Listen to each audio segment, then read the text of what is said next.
Donald Trump is pretty determined to get Russia back into the G7, make it the G8 again, maybe have the, welcome back party at his own resort. And that just seems to be consistent. But I want to ask you about on the call itself. So you now have the Ukrainians saying, oh, well, we didn't know that our side was going to be put out. We didn't know that our side of that conversation was going to come out, because now that creates other issues for the president within his own country, political issues.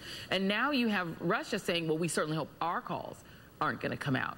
So I wonder now if there's just one whistleblower, or should we expect now that we might find out, get readouts in some way of some of the other conversations, perhaps even a conversation with Vladimir Putin?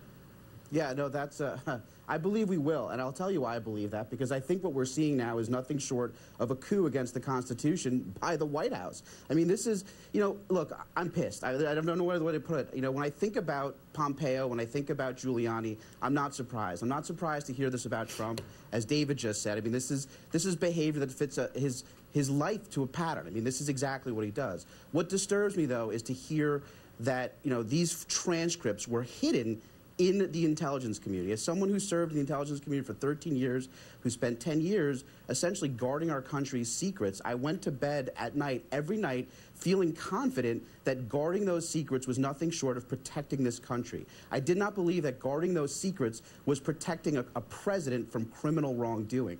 And the fact that the rank and file, that people below Pompeo, below the Attorney General, actually did this, actually loaded those transcripts, is a violation to their oath of office. They swore an oath to protect and defend the Constitution. We have one whistleblower who took his oath seriously and reported it as he should have done. And I only hope that other people who are party in this, who are aware of this, who followed these orders, understand the concept of superior orders, which is something that we've learned from the Nazis, that you cannot, I understand that it might ruin your career, that it might be something that, causes you great personal strife, but you have a duty to the Constitution. If someone orders you to do something illegal, you have the right and the duty to speak out. And I think that the fact that these people thought that they could, essentially corrupt the intelligence community in something we do incredibly well, which is guard secrets, to guard a secret that potentially implicates the president in criminal wrongdoing, tells us that this administration is rotten to the absolute core. And Michael, I'll start with you on this. Is there any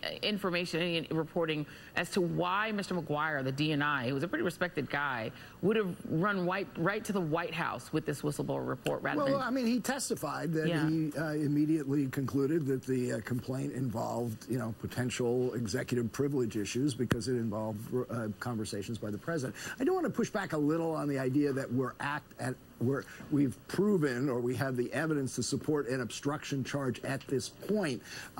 Let's stipulate that no president that any of us could think of in American history would make the kind of improper requests that Trump made to Zelensky. But let's also stipulate that no White House, facing leaks of the president's phone calls with foreign leaders, wouldn't take drastic action to restrict access to those transcripts or notes of those meetings. So, and the fact that they began doing it long before this phone call undercuts the idea that the restricted access on the Zelensky phone call was an act of obstruction, because it was